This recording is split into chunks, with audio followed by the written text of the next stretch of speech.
In this video, I will show you exactly how to update your profile picture on Netlify to give your account a more personal touch. It is a very simple process that only takes a few moments of your time.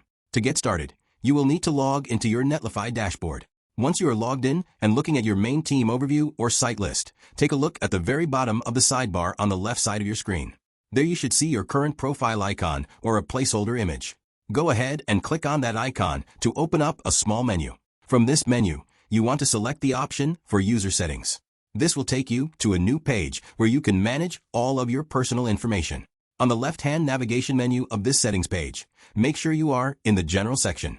Underneath General, you will see a subcategory labeled Profile. Click on Profile to view your current display name and avatar. Now look for the Edit button located right next to your profile information. Clicking this will allow you to modify your details.